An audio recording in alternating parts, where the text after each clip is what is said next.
وبرنامجكeenii taxanaha ahaa xalqadiisii saddexaad sidaynu horeba isula meel dhignay ujeedka barnaamijkeenu waa helida Soomaaliland la wada leeyahay toddobaadkana waxaynu dul tagaynaa wasaaradii hore aad ugu taqaaneen wasaaradda duulista iyo hawada oo 2 sanadood ka hor madaxweyne Muuse Biixi uu bedelay hay'adda duulista hawada iyo madaarada dalka halkani waa sumad iyo barkalo madow oo markhaati u ah dheeliga iyo wax wada lahaanshiya liida Soomaaliland aan ku bilaabay Soomaaliland 30 sanadood kadib waxa gabi ahaanba ka shaqeeya hal oo kaliya waa kan caasimadda Hargeysa hay'adda duulista ee aad maqashaana waxay ka bilaabantaa madaarka Hargeysa waxaanay ku dhamaataa isla madaarka caasimadda shaqaalaha hay'adda duulista iyo madaarada Soomaaliland waxay badankoodu ka soo jeedaan deegaanada bariga iyo koonfurta Hargeysa hase yeeshee arrinta ahmiyadda mudan ayaa marka laga yimaado shaqaalaha waardiyayaal iyo nadiifooyinku ay qayb ka noqonayaan waxa xilalka ugu badan mas'uuliyiinta ugu sarreysa iyo meelaha ugu muhiimsan la geeyay oo ka arrimiya waxna ku dulmaartaag iyo haybta madaxweynaha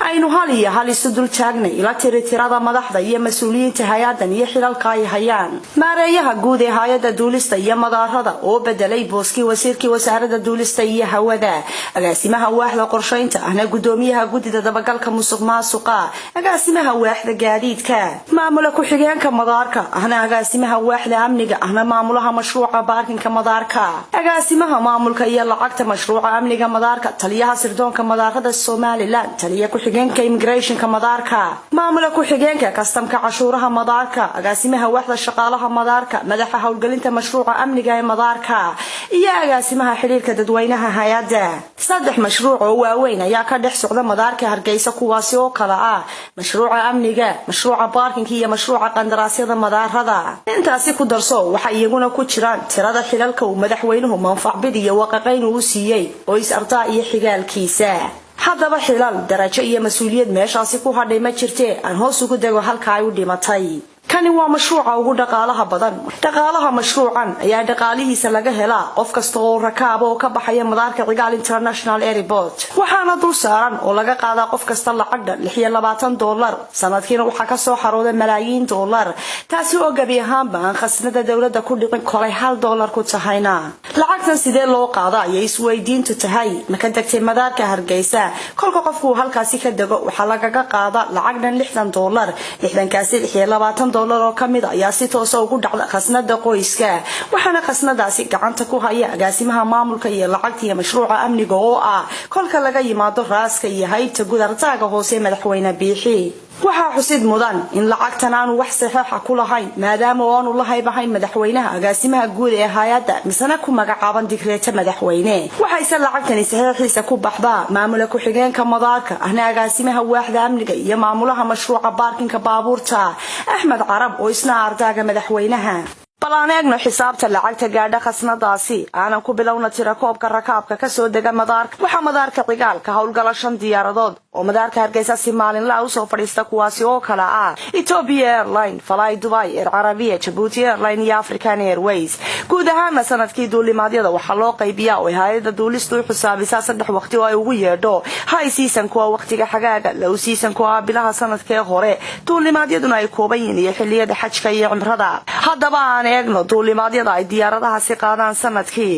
diyaaradda Ethiopia Airlines oo diyaaradda duulimaadyada ugu badan ka sameysay Hargeysa waxay xilliga low season-ka ama 5 bilood ee sanadka ugu horeeyay rakaabku yar yihiin ay sameeysaa 2 duulimaad oo ah gelinka hore iyo kan dambe waxaana maalintii qaadaa 150 qof oo rakaab ah taasi oo micnaheedu yahay in 5 bilood ee sanadka ugu horeeyay ay qaado rakaab tiradiisu ay dhan tahay 22,500 oo qof diyaaradda Fly Dubai oo iyana Hargeysa ka sameysa 5 duulimaad intaanay libdhadu soo bixin toddobaadkiiba waxa ay qaadaa 9 qof halkii duulimaad taasi oo micnaheedu yahay in ay qaado 450 qof toddobaadkii halka ay bishiina qaado 1,800 oo qof guud ahaan xilliga low season-ka ama 5 bilood ee hore sanadkii waxay qaadaa 9,000 oo qof diyaaradda saddexaad oo Air Arabia waxay sameysaa xilliga low season-ka ama bilaha hore 3 duulimaad toddobaadkii halkii duulimaadna waxay qaadaa 130 qof halka ay 5 bilood ee low season-ka micnaheedu noqonayo in ay qaado 7,200 oo rakaab diyaaradda Air Djibouti oo iyana Hargeysa timaada maalin kasta waxay sameysaa hal duulimaad waxaanay qaadaa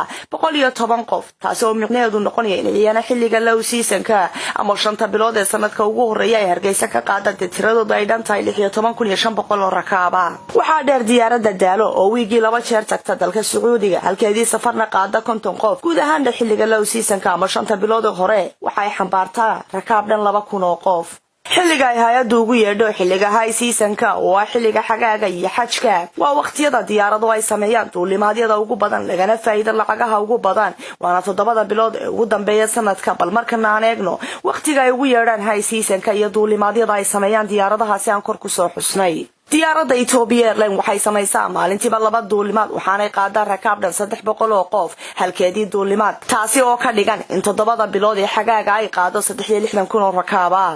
diyaaradda Air Arabia ayaa iyana samaysa xilliga xagaaga maalin kastaba hal duulimaad oo ay ku qaado 140 rakaab ah waxaanay 7 bilood ee xagaaga ay sidaasi ku qaadaa dad dhan 29,400 oo qof diyaaradda dalka Djibouti ayaa iyana toddobaadkii samaysa 10 duulimaad waxaanay waqtiga xagaaga ama xilliyada high seasonka ay ku xisaabtantaa 7 bilood inay qaado dad gaaraya 28,000 diyaaradda African Airways oo laga leeyahay dalka Kenya ayaa timaada Hargeysa waqtiga xagaaga waxaanay samaysaa 2 duulimaad toddobaadkii iyadoo qaada 160 qof taasi oo ka dhigan in waqtiga high seasonka ay qaado 4200 oo rakaab ah intaasi waxa dheer xilliyada xajka oo ay dadka xujaysta ah guraan diyaaradaha Daala iyo Juba waxaanay qaadaan sanad kasta oo ay Hargeysa ka xajaa 2800 oo qof guud ahaan marka la isu geeyo tirada rakaabka ay diyaaradahaasi qaadaan saddexda xilli ee sanadku waxay ka dhigan tahay inay noqonayso tiradu guud ahaan 184,600 oo qof sanadkii tani waa xogta shantaasi diyaaradood ee duulimaadka joogtada ah ka sameeya airportka Hargeysa balse ma aha taasi oo kaliya inay Hargeysa ka dhoofaan ama ay ka soo degaan yeeshay rakaabka ay shantaasi diyaaradood qaadaan oo dhan sidaan horeba u soo sheegnay 184,600 oo qof oo rakaaba ayaa dhammaanba dadkaasi waxaa dul saaran lacagta laga qaado dadku marka ay madaarka isticmaalayaan oo $26 aan yana hore u soo xusnay haddaba 184,600 oo qof marka laga qaado qofkiiba $26 waxay noqonaysaa lacag dhan $4,799,600 Mareykanka ah waa lacagta kaliya ee uu soo xareeyo madaarku sanadkii waqtiga xukuumadda Siilaanyo calaa qof waxa sharci ahayd in laga qaado $10 oo ay baarlamaanka Soomaaliland ansixiyeen balse hadda waxa laga qaadaa $26 oo ka dhigan in $10 ee baarlamaanku ay ansixiyeen lagu kordhiyay $16 iyadoo aan la horgeyn golaha wakiilada sidii horeba loo horgeeyay $10 ee maanta maraya $26 hase yeeshee waqtigii xukuumaddan cusub ee ay timi waxa madaarka la keenay maamule ku-xigeenka cusub oo mashruucan isagu sida tooska u maamula mariyana meeshii loo keenay inay mariyaan isagiyo maareeyaha guud ee duulistu